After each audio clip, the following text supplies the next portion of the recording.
Good morning, youth, or afternoon when you're waking up, whenever you're watching this.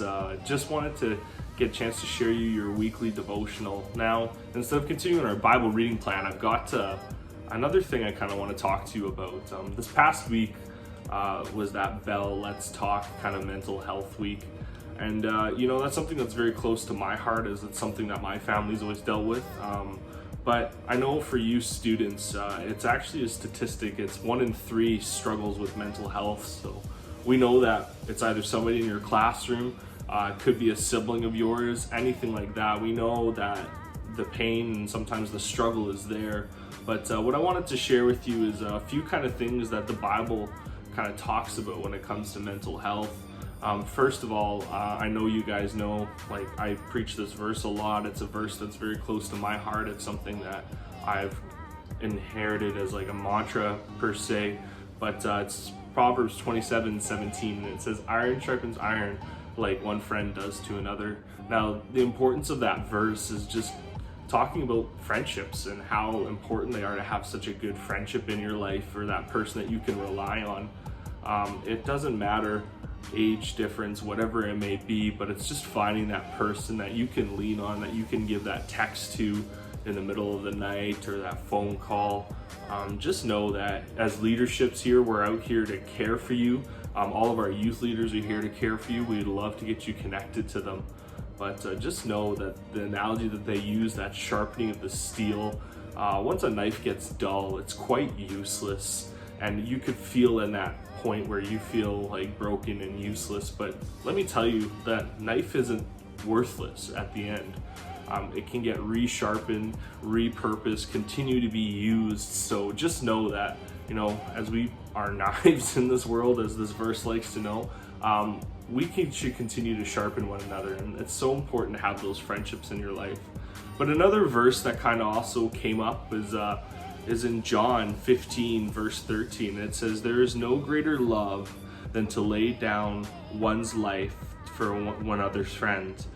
Now, when Jesus was talking to this about his disciples, he was also talking about the verse previous, kind of enlightens it a little bit, and it's saying, like, "This is my commandment, love each other in the same way I have loved you." So Jesus is saying, like, love each other so much that you're willing to, stand in front of whatever for them, right? Now, he talks about it as a very extreme, but that's how extreme some of these friendships are to us. Like, so important that you have that confidant, right? We're here to love on you, youth, and we love and miss you in this season. We know that it's been a crazy year, but just know, as we continue to push forward, things are looking great these days. We have so much technology where we can connect, video chat, whatever that may be. We're here for you as well. But we also want to make sure you continue to stay connected. So make sure you subscribe to our YouTube channel to get these weekly updates. You can join us on Fridays for our connecting points. And as things start to open up here, we get the opportunity to continue to connect. So just keep these verses in your arsenal as we continue to just push through in this next season. We know that this is like God's promised us better things at the end of this. That's been his promise all along for us as his people. So youth, we just want to encourage and bless you in this season. So feel free to reach out to any of us at any point, any time. But what we're going to do next is I'm going to swing it over to this next segment.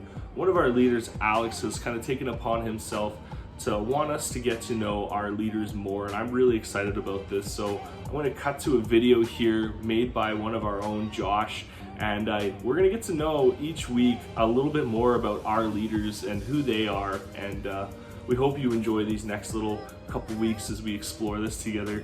But at the very end of this video, there's always that slide with my contact information on it, how to stay connected with the youth, and let's just continue to push through together. So stay blessed, and join here with Josh. Hey, City South Youth. I'm not sure if you guys really know me. I've obviously been around youth group, but with the mass it's hard to tell. My name's Josh. I'm from Winnipeg, Manitoba. I'm one of your youth leaders. Just want to say hi to you guys and introduce myself. I was born and raised in Winnipeg, Manitoba. Grew up there all my life, went to high school there. Now I'm here in Edmonton, going to Vanguard College, right over there. Today I'm tasked with telling you guys my favorite winter activity. Growing up, I played hockey. I'm not a huge winter activity guy, but hockey was definitely my favorite thing. So doing skating is definitely one of my favorite things. If you guys have ever been to Winnipeg or heard about Winnipeg, you'd have heard about the Forks, which is a tourist destination. That was one of the first huge fur trading spots. And they have a winter trail when the water freezes over, you go skating there. I used to go skating there with my youth group all the time. That is my favorite winter activity, and that's a bit about me. Just want to say hi to you guys. Farewell.